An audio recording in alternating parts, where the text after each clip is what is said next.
ጤና ይስጥልን ክቡራትና ክቡራን አድማጮቻችን እንደምን አመሻችሁ። የዕለተ እሁድ የምሽት ፕሮግራማችን እነሆ ጀመረ። ከሁሉ አስቀድመን መልካም ምሽት እንዲሆን እንመኛለን። የቴክኒክ ባለሙያችን ጋሊታ ሚራናት። የተከበራችሁ አድማጮቻችን በቅድሚያ የሰዓቱን ዜና እናሰማለን። ዛም ወቅታዊ ዘገባና ቃለ ምልልሶችን እናቀርባለን። ቆይታችሁ እስከ ፕሮግራማችን መጨረሻ ድረስ ከኛ ጋር እንዲሆን አስቀድመን እንጋብዛለን። አሁን የሰዓቱን ዜና በቅድሚያ ማርስተ ዜና። ጠቅላይ ሚኒስትር ቤንያሚን ኔታንያሁ ሰሞኑን ጉዳት ደርሶባቸዋል እየተባለ በኢራንና አንዳንድ የውጭ ሀገራት መገናኛ አውታሮች የሚናፈሰውን ከእውነት የራቀ ወሬ ራሳቸው ኔታንያሁ አስተባበሉ። እስራኤልና አሜሪካ በኢራን ላይ እየወሰዱት ያለው ወታደራዊ ዘመቻ እስከ ፋሲካ በዓል ድረስ ሊቆይ እንደሚችል የእስራኤል ጦር ቃል አቀባይ ኤፊ ዴፍሪን ገለጹ። በእስራኤል የሚሳኤል መከላከያ ጦር መሳሪያዎች እጥረት ተከስቷል መባሉን የመከላከያ ሰራዊቱ አስተባበለ። የሮማው ፓፓ ሊዮ 14ኛ በመካከለኛው ምስራቅ ያለው ጦርነት እንዲያበቃ ጥሪ ያቀረቡ የሚሉት የሰዓቱ ዋና ዋና ዜናዎች ናቸው። ዝርዝሩ እንሆ። ጠቅላይ ሚኒስትር ቤንያሚን ኔታንያሁ ጉዳት ደርሶባቸዋል እየተባለ በኢራንና አንዳንድ የውጭ ሀገራት መገናኛ አውታሮች የሚናፈሰውን ከእውነት የራቀ ወሬ ራሳቸው ኔታንያሁ አስተባበሉ። በተለይ በውጭ ሀገራት መገናኛ አውታሮችና ማህበራዊ መገናኛ ዘዴዎች ኔታንያሁ በሕይወት የሉም፣ በኢራን ጥቃት ጉዳት ደርሶባቸዋል እየተባለ ብዙ ሲወራ ሰንብቷል። እንዲሁም በኮምፒውተር የተቀነባበሩና እሳቸው በሕይወት እንደሌሉ ለማሳየት የሚሞከሩ ምስሎች ይፋ ሲሆኑ ታይተዋል። ጠቅላይ ሚኒስትሩ በራሳቸው ጊዜ ወጥተውና በአንድ ካፍቴሪያ ገብተው ሲስተናገዱ በማህበራዊ መገናኛ አውታር ሞቱ እየተባለ የሚወራውን አንድ ሰው ጠይቋቸው ሲመልሱ የካፌ ፍቅር እንዳላቸው ገልጸው ጣቴን ከፈለክ ቁጥር ምንም እንዳልሆንኩ ታያል ብለው መናገራቸው ተዘግቧል። ዜጎች አንዳንዴ ከሚሳኤል መከላከያ ቦታ ሳይረቁ ራሳቸውን ማዝናናት እንዳለባቸውና ህዝቡ የደጀን ዕዙን መመሪያ እንዲጠብቅ አሳስበዋል። የህዝቡ ጥንቃቄ ለመንግስት፣ ለመከላከያ ሰራዊቱና ለሞሳድ ድርጅት ኃይል የሚሰጥ መሆኑን እንዲሁም በኢራን የሚካሄደውን ጠንካራ የጦር ዘመቻ ገልጸዋል። ኔታንያሁ እስራኤልና አሜሪካ በኢራን ላይ እየወሰዱት ያለው ወታደራዊ ዘመቻ እስከ ፋሲካ በዓል ድረስ ሊቆይ እንደሚችል የእስራኤል ጦር ቃል አቀባይ ኤፊ ዴፍሪን ገለጹ። ብርጋዴር ጀነራል ኤፊ ዴፍሪን ከሲኤንኤን ቴሌቪዥን ጣቢያ ጋር ዛሬ ባካሄዱት ቃለ ምልልስ በኢራን ላይ የተወሰደ ባለው የጦር ዘመቻ በሺዎች የሚቆጠሩ ኢላማዎች ገና ይቀሩታል። ወታደራዊ ጥቃቱ እስከ መጪዎቹ 3 ሳምንታት ሊቆይ ይችላል፣ አስፈላጊም ከሆነ ሊራዘም ይችላል። የጦር ዘመቻው ከጀመረ የካቲት 8 ቀን 2026 ዓ.ም ጀምሮ እስከ ዛሬ ድረስ እስራኤል አየር ኃይል በምዕራብና ማዕከላዊ ኢራን 400 የሚሆኑ ጥቃቶችን በአብዮታዊ ዘብ ኢላማዎች ላይ ፈጽሟል። የእስራኤል ጦር ዛሬም በኢራን ላይ መጠነ ሰፊ ጥቃት እየፈጸመ ይገኛል። ጦሩ ከኢራን ባሻገር በሊባኖሱ ሂዝቦላ ድርጅት ላይም ዘመቻውን አጠናክሮ ቀጥሏል። ሂዝቦላ የእስራኤል ሰላምና ደህንነት ስጋትነቱ እስኪቀንስ ድረስ ዘመቻው ተጠናክሮ ይቀጥላል ተብሏል። ይህ በእንዲህ እንዳለ የአሜሪካ ጦርም በኢራን ላይ የሚወስደውን ጥቃት አጠናክሮ እንደቀጠለ ነው። የአሜሪካ አየር ኃይልና ባህር ኃይል በቅንጅት በኢራን ወታደራዊ ተቋማትና የአብዮታዊ ዘብ ይዞታዎች ላይ ጥቃት እየፈጸሙ ይገኛሉ። የጦር ዘመቻውም ዛሬ 16 ቀናትን አስቆጥሯል። ጦርነቱን ለማስቆም የሚደረጉ ብዙ ጥረቶች አይታዩም። የሮማው ፓፓ ሊዮ 14ኛ በመካከለኛው ምስራቅ ያለው ጦርነት እንዲያበቃ ጥሪ አቅርበዋል። የኢራን ውጭ ጉዳይ ሚኒስትር አባስ አራክቺ የሀገራቸው ጦርነቱን ለማቆም የምትስማማው ለኢራን የገንዘብ ካሳ ሲከፈላትና እንደገና ጦርነት የማይከፈትባት መሆኑን ዋስትና ስታገኝ ብቻ ነው ብለዋል። ከኢራን እና ሊባኖስ ወደ እስራኤል ከባድ መሳሪያዎች መተኮሳቸው ዛሬም እንደቀጠለ ነው። ከሩቅ ኢራን ሚሳኤሎችን መተኮሷን አላቆመችም። ከቅርብ ደግሞ የሊባኖሱ አሸባሪ ድርጅት ሂዝቦላ ወደ እስራኤል ሮኬቶችንና ድሮኖችን መተኮሱን አላቋረጠም። የሂዝቦላ ድርጅት ወደ እስራኤል የሚተኩሳቸው ሮኬቶችና ድሮኖች ቁጥራቸው ብዙ ቢሆንም ከኢራን የሚተኮሱ ሚሳኤሎች ቁጥር ግን እየቀነሰ መጥቷል ተብሏል። ዛሬ ወደ መካከለኛው የእስራኤል ግዛት በተተኮሱ ሚሳኤል በብኔ ብራክ ከተማና በራማት ጋር እንዲሁም ፔታቲክቫ ከተሞች የተወሰኑ ሰዎች ቆስለዋል። በእስራኤል የሚሳኤል መከላከያ ጦር መሳሪያዎች እጥረት ተከስቷል መባሉን የመከላከያ ሰራዊቱ አስተባበለ። እስራኤል የሚሳኤል መከላከያ ጸረ ሚሳኤል እጥረት ተከስቶባታል። ለዚህም አሜሪካ በአውሮፕላን እያመላለሰችላት ነው ተብሎ ሰሞኑን ሲወራ የቆየውን የእስራኤል መከላከያ ሰራዊት አስተባብሏል። እስራኤል ከኢራን ጋር እየተካሄደ ላለው ጦርነት ረዥም ጊዜ ቢወስድስ በሚል እሳቤ ተዘጋጅታ እንደነበርና የሚሳኤል መቃወሚያ ጥረት የለባትም በማለት የእስራኤል መከላከያ ሰራዊት ባለስልጣናት ገልጸዋል። የውጭ ጉዳይ ሚኒስትር ጊዲዮን ሰዓርም ዛሬ ጋዜጣዊ መግለጫ በሰጡበት ወቅት እስራኤል ከኢራን የሚተኮሱ ሚሳኤሎችን ማክሸፊያ መሳሪያ እጥረት የለባትም ማለታቸው ይታወሳል።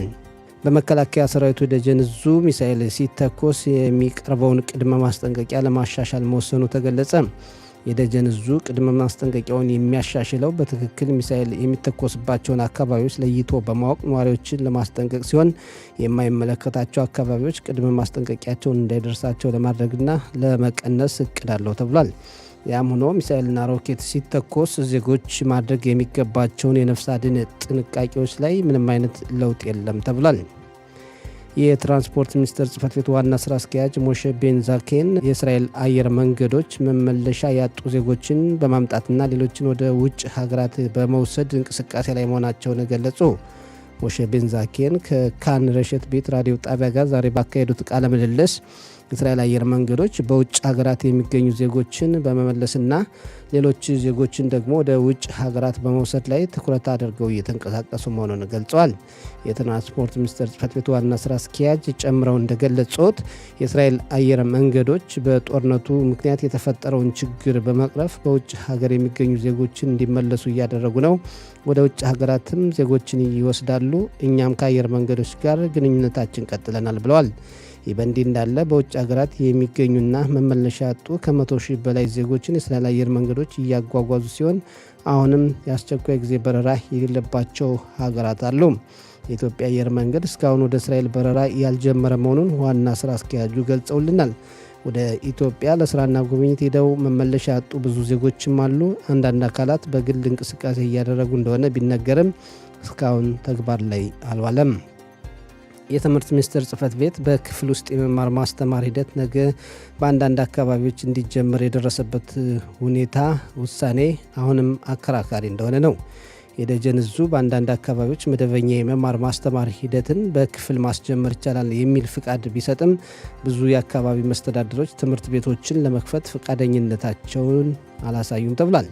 የሞዲን ከተማ ከንቲባና የአካባቢ መስተዳድሮች ማዕከል ሊቀመንበር ሀይም ቢባስ ትምህርት ቤቶችንና መዋዕለ ሕጻናትን ለመክፈት የሚያስቸኩል ነገር የሌለ መሆኑን ገልጸው እኔ ይህን አቋሜን አልቀይርም፣ እንደማስበው ያለንበት ሁኔታ በግልጽ እስኪታወቅ ድረስ ትምህርት ቤቶች ዝግ ሆነው መቆየት አለባቸው። በየጊዜው የሚሰሙ የማስጠንቀቂያ ደወሎች በማዕከላዊ የሀገሪቱ ክፍል የሚወድቁ ሚሳኤሎችና የመሳሰሉት ነገር ማለፍ አለባቸው። የልጆችን ሕይወትና ሰራተኞችን አደጋ ላይ መጣል የለብንም። እንዲሁ ትምህርት አለ ለማለት ካልሆነ በቀር በዚህ ሁኔታ እውነተኛ የመማር ማስተማር ሂደት ማከናወን ያስቸግራል ብለዋል። የሞዲን ከተማ ከንቲባና የአካባቢ መስተዳድሮች ማዕከል ሊቀመንበር ሀይም ቢባስ። በመጨረሻም የአየር ንብረት ትንበያ በነገው ዕለት አየሩ ቀዝቃዛማ ይሆናል፣ በአንዳንድ አካባቢዎች አልፎ አልፎ ይዘንባል ብለዋል።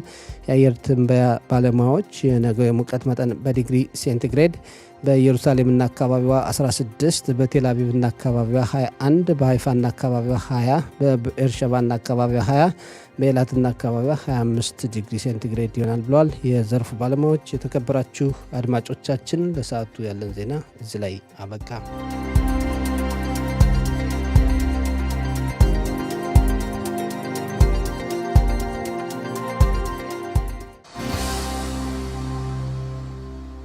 የተከበራችሁ አድማጮቻችን አሁን ወቅታዊ ዘገባ የምንመለከትበት ሰዓት ነው። ወቅታዊ ዘገባውን እንዲመለከትልን የጋበዝነው ጋዜጠኛ ዳዊት ጀግኔ ነው። ዳዊት እንዴት አመሸ? እግዚአብሔር ይመስገን። እንደምን አመሸ ሰጠኝ። እንዲሁም አድማጮች እንደምን አመሻችሁ ብያለሁ። እኛ ደህና ነን። እንግዲህ ያው ጦርነቱ እንደቀጠለ ነው ለሁላችንም። እንደይን ጦርነት ዓለም አቀፉ ማህበረሰብ እንዴት ተመለከተው? እስኪ እንደው ያለን አስተያየት ካንተ እንስማ። እንግዲህ በመሰረቱ ዓለም አቀፉ ማህበረሰብ በእስራኤል አሜሪካ ትብብር የሚደረገው ኢራን ላይ ጦርነትን በአንድ ሀገር ህልውናዋን በማስከበር ደረጃ ላይ ቢደግፉም ጦርነቱ ግን ወደ ተባባሰና ወደ ኢኮኖሚ ቀውስ እንዲሁም ደግሞ ሌሎች ሀገሮችን የሚያጣቅስና መካከለኛው ምስራቅ ፋርስ ባህረ ሰላጤ ቀጠናውን ወደ ከፋ ጦርነት እንዳያስገባ ስጋት አላቸው እና እንበል ፈረንሳይ፣ እንግሊዝ እንዲሁም ጀርመን እስራኤል ራሷን የመከላከል መብት አላት ከኢራን ሚሳኤሎች ብለው ያምናሉ። በሌላ በኩል ደግሞ እንደጠቀስኩልህ ያው የዓለም ኢኮኖሚ ጉዳይ በሆርሙዝ ወሽመጥ በኩል የሚተላለፈው 20% የሚሆነው የጠራ ነዳጅ ዘይት በዛ ስለሚተላለፍ ኢራን ይህንን መሸጋገሪያ ወሽመጥ ጉዳት ታደርሳለች እና በዓለም ላይ የሚገኘው የነዳጅ ዘይት ሽያጭ ዋጋ በጣም ያሻቀበና የኢኮኖሚ ዝቅጠት ሊያመጣ ስለሚችል ይህንንም ለመክታት ሲባል ጦርነቱን በመጠኑ ያደርጉት እያሉ ድምጽ እያሰሙ ነው። አሁን እንደገለጽከው የሆርሙዝ የባህር ወሽመጥ መዘጋቱ ከፍተኛ ተጽዕኖ እያደረገ ነው እና ጦርነቱ አሁን የሚቀጥል መስሎ ነው የሚታይ። የእስራኤል መከላከያ ሰራዊት ቃል አቀባይም ቢያንስ ለ3 ሳምንታት ሊቀጥል የሚችልበት ሁኔታ አለ ብለዋል። ኢራን ደግሞ ከዘጋቸው እንዴት ሊሆን ነው? ጥሩ ጥያቄ ነው። ኢራን እንግዲህ ያው በተቻላት መጠን ይህንን የባህር ወሽመጥ ዘጋለሁ፣ መርከቦችም እንዳያሸጋገሩ አግዳለሁ እያለች ነው። እስካሁን የወሰደችው እርምጃ የለም። በሌላ በኩል ደግሞ ዩናይትድ ስቴትስ ይህንን አካባቢ በጦር መሳሪያ እንዲሁም በአየር በባህር ኃይል እየተከላከልን አደጋ እንዳይደርስበት መርከቦችም ነዳጅ ዘይትን እንዲያሸጋግሩ ጥብቅ ቁጥጥር እናደርጋለን እያለች ነው። ግን ያም ሆኖ ኢራን በአካባቢው እንዲያውም ሰሞኑን የሚወጡ ዘገባዎች እንደሚጠቁሙት ቦምብ እያጠመደችበት እነዚህ ተዋጊ መርከቦች ጀልባዎችን እየላከችበት እንዳለና በዛ አካባቢ እንዲያውም የታይላንድን መርከብ ሁሉ የጎዳችበት ሁኔታ ሰምተናልና ይሄ እንግዲህ በአንድ በኩል እርግጥ ጦርነት ራሱን የቻለ ተጽዕኖ አለው፣ ምንም ጥርጥር የለውም። በሌላ በኩል ኢራን አሁን በአካባቢው ሀገራት ተጽዕኖ ለማድረግ ነው ወይስ አሜሪካን ለመጉዳት ነው የሆርሙዝ የባህር ወሽመጥ ለመዝጋት የፈለገችው? አዎ እንግዲህ ኢራን በጦርነት እንደማታሸንፍ ታውቃለች። የጦር ጀቶቿ ወይም ደግሞ አየር ኃይሏ በጣም ደካማ ነው። በዚህም አትጠቀምም። ምክንያቱም አሁን የወሰደችው ስትራቴጂ እስራኤልና አሜሪካን አሸንፋለሁ ብላ አይደለም። የጦር ጄኔራሎቹ ተገለውባታል፣ ግን እጅ መስጠትን አልፈለገችም። ያላት አማራጭ በዚህ የነዳጅ ዘይት ዝውውር ላይ የዓለም ገበያን ለማሽቆልቆልና እና አሜሪካ ጦርነቱን እንዲያቆሙ ተጽዕኖ ለመፍጠር ነው እንጂ እውነት ያንን ቦታ ለመምታት አስባ አይደለም። ምክንያቱም ይሄ ቦታ ለኢራንም ይጠቅማታል፣ ነዳጅ የምታዘዋውርበትና የገቢ ምንጭ የምታገኝበት ስለሆነ እውነት ልትመታው አስባ ሳይሆን ተጽዕኖ ለመፍጠርና ጦርነቱን ለማዘግየት ወይም ደግሞ ወደ ሰላም ድርድር አሜሪካ እንድትቀርብ ለማድረግ ነው። ሌላው እንግዲህ አሁን እንዳልከው የኢራን መከላከያ ሰራዊትም የአየር ኃይሉም ብዙም ደካማ እንደሆነ ነው የገለጽከው። ግን ያም ሆኖ ብዛት ያላቸውን ድሮኖች፣ ሚሳኤሎች ወደ እስራኤልም ወደ ጎረቤት ሀገራት ለእሷ ለኢራን ጎረቤት ሆነ የፋርስ ባህረ ሰላጤ ሀገራት ሁሉ የተኮሰችበት ሁኔታ እንዲያው አንዳንዴ አቅም ያላት መስሎ ያሳያልና የእነዛ ሀገራት ደካማነት ነው የኢራን ትንሽ ጠንከር ያለ ወታደራዊ ይዘት መኖር ነው ይህን ያክል ልተኩስና ጉዳት ልታደርስ የቻለችው? እነሱ ሀገራት ስለምንድን ነው ምላሽ ያልሰጡት? ጥሩ እንግዲህ እንደሚታወቀው ኢራን ከፍተኛ የጦር ሰራዊት ያላት ናት። በአየር ኃይሏ ደካማ ብትሆንም በሺዎች የሚቆጠሩ ባሊስቲክ ሚሳይልና ክሩዝ ሚሳይሎች፣ የሩቅ ተወንጫፊና የቅርበት ተወንጫፊ፣ መካከለኛ ተወንጫፊ ሚሳይሎች አሏት። እንደውም የሚባለው ምንድነው ኢራን የሚሳይል ከተሞች አሏት ነው የሚባለው። ኢግል 44 የሚባል አንድ ተራራ ስር የተቆፈረ ዋሻ አለ። እዛ ውስጥ የጦር ጀቶቿን አስቀምጣለች። እንደገና ደግሞ ጦር ሰራዊትም እዛ አካባቢ በሌሎች ተራራዎች ምድር ውስጥ በተቆፈረ ምሽግ ውስጥ ይገኛሉ። እንደነ B2 የተሰኘ የአሜሪካ የጦር ጀቶች እንኳን ገብተው ያንን ቦታ ለመደብደብ ተራራማ ስለሆነ በጣም አስቸጋሪ ስለሆነ እስከ 600,000 የሚሆን ወታደር መደበኛ ወታደር አላት። ተጠባባቂ ወታደር ደግሞ እስከ 350,000 የሚሆን ወታደሮች አላት። ስለዚህ በአየር ኃይሏ ደካማ ብትሆንም በእግረኛ ጦርና በወታደር ብዛት ከፍተኛ እዚህ ከመካከለኛው ምስራቅ ባህረ ሰላጤ የወታደር ብዛት ከፍተኛውን ቦታ በመያዝ ስለምትታወቅ እነዚህ ጎረቤት ሀገሮችንም በብስጩነት ነው ሚሳይሎችን እያስወነጨፈች እኔም ለእናንተም እበቃለሁኝ በማለት ማስጠንቀቂያ እየሰጠች ነው። አዎ ለአሜሪካ የጦር ሰፈር ፈቅዳቸዋል። እኔም ቢሆን ያው ባለው ተኩስባቸዋለሁ ነው የምናየው ነገር። አዎ እንግዲህ የሚሆነውን ወደፊት እናያለን። ሌላው ይህን ጦርነት በተመለከተ በማህበራዊ መገናኛ አውታሮች ብዙ ነገሮች ይናፈሳሉ። አንተ ደግሞ በማህበራዊ መገናኛ አውታሮች ብዙ ትንቀሳቀሳለህ። አንዳንድ ጊዜ አሁንም ሰሞኑን ሲናፈስ የነበረው በጠቅላይ ሚኒስትር ናታንያሁ ላይ በህይወት የሉም እስከ መባል ድረስ የተለያዩ በኮምፒውተር ተቀነባብረው ሲሰሩ ይፋ ሲደረጉ አንዳንድ ምስሎችን ተመልክተናል። እሳቸው ዛሬ አለው እንዲያውም ካፌ ወዳለው በሚል ብዙ ነገር ንግግር አድርገዋል። እና ይህን እንዴት ታየዋለህ? የውሸት ዜናዎችን የሚያሰራጩ የማህበራዊ መገናኛ አውታሮችን ሁኔታ። አዎ እንዳልከው እነዚህ ማህበራዊ ሚዲያዎች የሚያሰራጩት የተሳሳተ መረጃዎች አብዛኞቹ እንደዚህ ሚዲያ በሚያሰራጩበት ጊዜ የአድማጭና የተመልካችን ሀሳብ ለመሳብና ለመስረቅ ሲሉ በዛውም ገንዘብ ስለሚያገኙበት፣ በሌላ በኩልም እስራኤልን የሚጠሉ ግለሰቦች ወይም ደግሞ ድርጅቶች አገሮችም ስላሉ እነሱን ትኩረት እንዲሰጡና ጥላቻቸውን እንዲያስፋፉ እንዲነጋገሩበትና የሚሰሩትን የውሸት ዜና እንዲከታተሉላቸው ከመፈለግ አኳያ ነው። የጠቅላይ ሚኒስትር ቤንያሚን ኔታንያሁ ሞተዋል ወይም ደግሞ አደጋ ደርሶባቸዋል፣ እንደውም ቴልአቪቭ ጠፍታለችም የሚሉ ቪዲዮዎችን ለማየት በቅቻለሁ። እና ይህም በተመለከተ ያው የገቢ ምንጭን ለማስፋፋትና ጥቅም ለማግኘትም ጭምር ነው እንደዚህ የውሸት ዜናዎች የሚሰራጩት።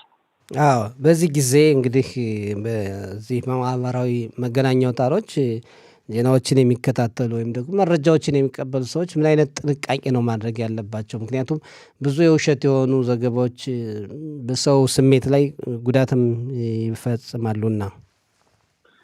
ጥሩ ነው የጠየቀው ጥያቄ። አሁን ትክክለኛ መረጃ የሚሰጡትን ጋዜጦች ወይም ደግሞ ኢንፎርሜሽን የሚያስተላልፉ ሚዲያዎችን ከታማኝ ምንጮች ማግኘት መፈለግ ያስፈልጋል። አብዛኛው ህዝብ ሚዲያዎች የሚከታተል ላይሆን ይችላል። ጠለቅ ብሎ የሚያውቀው ነገር የለም። በቀጥታ የተሰራጨውና በፌስቡክ፣ በቲክቶክ እንዲሁም በሌሎች ድረገጾች የውሸት ዜናዎች የሚሰራጩትን እውነት ብሎ የሚያምን ሰው በብዛት አለ። ይህንን ደግሞ ለመግታት የራስ ጥረት ያስፈልጋል፣ ትክክለኛ መረጃዎችን ለማግኘት። በጣም ዳዊት፣ በጣም ነው እናመሰግን። መጨረሻ የምታስተላልፈው መልእክት ካለ? እንግዲህ መጨረሻ የማስተላልፈው ነገር ቢኖር እንግዲህ የመካከለኛው ምስራቅ ፋርስ ባህረ ሰላጤ ጦርነት እንዲሁ ባጭሩ የሚቋጭ አይደለም። ከበስተጀርባዎቹ ብዙ ነገሮች አሉ። እንደነ አሜሪካ፣ እንደነ ፈረንሳይ የመሳሰሉት አገሮች በዚህ በመካከለኛው ምስራቅ ፋርስ ባህረ ሰላጤ ያለውን ጦርነት ቀጣይ እርምጃ እስራኤል የኢራንን ነዳጅ ማምረቻ ወይም ደግሞ ማጣሪያ ጣቢያዎችን ትመታለች ተብሎ ይጠበቃል። እንደገናም ከዛም ባለፈ የኒኩሌር ማብላያ ጣቢያዋን ማበልጸጊያ ጣቢያውን ልትመታም እቅድ ይኖራታል ተብሎ ይታሰባል። ምዕራባውያኖቹና ሌሎች ሀገሮች ይህን ነገር ይቃወሙታል። እስራኤል ጦርነቱን በልኩ ታድርገው ነው። እንዲሁም አሜሪካ ይህን ነገር ትደግፋለች። እስራኤል የኢራንን ነዳጅ ማጣሪያ ጣቢያዎች እንዳትመታና የኒውክሌር ጣቢያዎች እንዳትመታ ውስጡን እያስጠነቀቀች ትገኛለች። እና ጦርነቱን ለማስቆም ኢራን በሰላም ድርድር ትፈልጋለች። የአሜሪካው ፕሬዝዳንት ዶናልድ ትራምፕ ግን በቂ ነጥቦች ላይ አልደረስንም፣ ጦርነቱን እንቀጥላለን እያሉ ነው። አዎ የሚሆነውን እናያለን። እንግዲህ ደግሞ ዋናው የኒውክሌር ተቋሙን የማውደም እቅድም በሁለቱ ሀገራት በኩል ያለ ስለሆነ ለወደፊት ምን እንደሚደረግ እናያለን። በጣም ነው እናመሰግን ዳዊት። መልካም ምሽት። አመሰግናለሁ። እግዚአብሔር ይስጥልኝ። መልካም ምሽት። ሰላሙን ያምጣልን። ቻው፣ እናመሰግናለን። የተከበራችሁ አድማጮቻችን አሁን የሻለቃ አይቸው ባየ በስልክ መስመራችን ይገኛል። አይቸው እንዴት አመሸ? እንደምን አምሽተሃል ሰጠኝ። እንዲሁም አድማጮቻችን እንደምን አመሻችሁ? እኛ ደህና ነን። እንዴት ነው? ምን አዲስ? ያው እንግዲህ በቀን እንደተነጋገርነው ሁሉ አዲስ ነገር ያሉት በአሁኑ ሰዓት በአንዳንድ ቦታዎች የማሻሻያ ሁኔታ የተፈጠረበት ሁኔታ አለ። ግን እነኚህ ቦታዎች አብዛኛውን ጊዜ እኛ ማህበረሰብ ብዙም የሚገኙበት አይደለም። ዞሮ ዞሮ ግን ከነገ ጠዋት ጀምሮ በአንዳንድ ቦታዎች ትምህርት እንደሚከፈት ይህም እንግዲህ በደጀን ዙ ፍቃድ ይኖር እንጂ አንዳንድ የከተማ ከንቲባዎች ትምህርት ቤቱ እንዳይመለስ ልጆች ይመለሱ የማይፈልጉ አሉ። ይሄ የነሱ ውሳኔ ነው። ለምሳሌ አድርገን ብንወስድ ወደ አራባ ምንላቸው ይሁዳና ሰማሪያ፣ ቤት ሻአን፣ አራባ እና ጋዛ ሰርጥ ምንላቸው አሉ። እነዚህ አካባቢዎች ወደ ትምህርት ገበታ መመለስ የሚቻልበት ሁኔታ አለ። ቢያንስ ትክክለኛና አስተማማኝ አደጋ መከላከያ መጠለያ ክፍል ካለው የትምህርት አሰጣጥ ሁኔታ መቀጠል እንደሚችል ውሳኔ ተላልፏል፣ ተሰጥቷል። ይህም እንግዲህ እያንዳንዱ የከተማውን ከንቲባ በመደወል በተለይ በትምህርት ዘርፍ ዙሪያ ያሉትን በመጠየቅ በማነጋገር እነኚህ ልጆች እንዴት በመሄድ እንዳለባቸው በመቼ መግባት እንዳለባቸው በትክክል መመሪያውን ከነሱ ተቀብሎ በዛ መሰረት ማካሄድ ይቻላል። ቀደም ሲል እንዳልኩት እንደ ደጀን እዙ ከሆነ በተለይ ሌሎች በተጨማሪ ቦታዎችም አካባቢዎችም የትምህርት አሰጣጥ ሁኔታ መከፈት የሚቻልበት መንገዶች ቦታዎች አሉ ብሎ የፈቀደው አለ። ነገር ግን አሁንም ዙሪያ የምልህ የከተማው ከንቲባ በዚህ ዙሪያ ፈቃደኛ እስካልሆኑ ስላልሆኑ ማስገደድም አይቻልም። ስለዚህ ያለው ሁኔታ እንደዛው ነው። ዞሮ ዞሮ ግን ያ ማለት ያለው የአደጋ ማስጠንቀቂያ ደወል አይሰራም ወይም ተቀይሯል ማለት አይደለም። በየትኛውም ቦታ አሁንም ያለው የአደጋ ማስጠንቀቂያ ደወል ቅድመ ማስጠንቀቂያ ስንሰማ የምናደርገውን የአደጋ ማስጠንቀቂያ ስንሰማ ወደ አደጋ መከላከያ መግባቱን መቆየቱን ይህን ሁሉ እንዳለው ነው። ከዚህ በተጨማሪ ነው እንግዲህ በእነዚህ በተጠቀሱኝ አካባቢዎች አንዳንድ ክልሎች ቦታም መንቀሳቀስ የሚቻለው ስለተለያዩ ድግሶችም ትምህርት አዘል የሆኑት እንቅስቃሴዎችንም መሰባሰቡን ማድረግ የሚቻለው እንግዲህ የአደጋ መከላከያ መጠለያ ክፍል ካለው እስከ 100 ሰው ድረስ ከቤት ውስጥ ማድረግ ይቻላል። ውጭ ደግሞ እንደዚሁ እስከ 50 ሰው ድረስ ማድረግ ይቻላል። ያ ማለት ግን አሁንም አስተማማኝ የአደጋ መከላከያ መጠለያ ክፍል ሲኖረው ብቻ ነው። ያ ማለት በህዝቡ ብዛት የተመለከተ እንጂ ከዛ በላይ ማድረግ አይቻልም፣ አይፈቀድም። እንግዲህ ሰጠ ሁላችንም እንደምናውቀው አብዛኛውን የኛ ማህበረሰብ በሚኖርበትኛ አካባቢ ሁኔታዎች እንዳሉ ናቸው። ምንም የተቀየረ ሁኔታ የለም።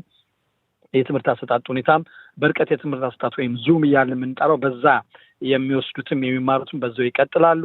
ቤት ውስጥ ያሉትም አሁንም ቤት ውስጥ እንዳሉ ነው ያሉት። ትልቅ ልብ ልናደርገው የሚገባ ግን በዚህ ላይ አንዳንድ ሾልከው የሚወድቁ ሮኬት ተምዘግዛጊ ሚሳኤሎች አሉ። ሲወድቁ መሬት ላይ ከፍተኛ ጉዳት እየፈጠሩ ነው። በቃ ላይ በንብረት ላይ የሚደርሰው ጉዳት ይሄ ነው ማለት አይቻልም። እንግዲህ በዚህ በመካከለኛው ሀገራችን ክፍል እንዳጋጣሚ ትናንትና አንድ እኔ ከነበርኩበት አኳያ አንድ ቦታ እንዲህ ተብሎ ያን ለመፈተሽ ሂደን ልክ የአደጋ ማስጠንቀቂያ ደወል ሰማ ከሰው ቤት ነው ቁርጠን የገባ ነው። ከአጠገባችን ግን ያ ሮኬቱ ወድቆ ምን አይነት ከዛ ስናልፍ ያየነው ህንጻ ማለት ነው እንግዲህ ባለ ትልቅ ፎቅ ህንጻ ነው። ስንመለስ ግን የድንጋይ ክምር መስሎ ነው ያገኘነው። አጋጣሚው ደግሞ እዛ ቦታ ሰዎችም አልነበሩም። ሰዎቹ ወጣው ነበር ለመዝናናት ብለው ለውጭ እንዴት ነው ሶፍሸቦ አምነው ወይ መጨረሻውን ሳምንት ተጠቅመው አልተመለሱም ነበር እና በስልክ ተደውሎ ነው የነገራቸው። መጨረሻ ላይ እነሱ መንገድ ላይም ነበር የተመለሱም ነበር። ያ ሁኔታ ተከሰተበት እና ይሄን አንተ በቅርብ ስታየው የትና የት ርቀት ድረስ ሂዶ የጠርሙስ ፍንጥርጣሪዎች የመስታወት ፍንጥርጣሪዎች የትና የት ርቀት ሂዶ እንደተፈረካከሰ የከተማዋ እዛች ከተማ መጣው ያን ለመጥረግ ምን ያህል ጊዜ እንደወሰደባቸው ያለ ማዘም ያን ጊዜ እንደወሰደባቸው ተመልከት። እዛ ላይ እንግዲህ በደረጃዎች ስር ሰው ቢኖር ኖሮ ወይም በአካባቢው አንዳንዴ መኪናው ስም ቁጭ ምንላለን ዝም ብለን ያደረገ ማስጠንቀቂያ ስንሰማ ያው ሆኖ ኖሮ ምን አይነት ጉዳት ሊደርስ ይችል ነበር። እዚህ ቦታ ግን በጎረቤቶች ያው ወደ ማማድ በመግባታቸው ህይወታቸው ሊተርፍ ይችላል እና በጣም የሚገርም ሁኔታ ነው ሰጠኝ። እኔ ራሱ ቀርቤያቸው ያን ነገር አንዳንዴ እንዴ እስከዚህም ድረስ የምትልበት ሁኔታ አለ። ይሄ እንግዲህ ተፍጠርጣድ የሚፈነጣጠሩት ናቸው፣ የሚፈረካከሱ ናቸው። እንደዚህ በትክክል ሚሳኤሉ መጥቶ የወደቀበት ቦታ አይደለም እና እነኚህ ፍንጥርጣሪዎቹ ይህን ያህል ጉዳት ካደረሱ ያን ትልቁማ ምን ሊያደርግ ነው? እና በእውነት እና እንጠንቅቅ ነው። ጥሩ ነው። ችላ እንበል። በጣም ነው እናመሰግናቸው። እንግዲህ ጠዋት ደግሞ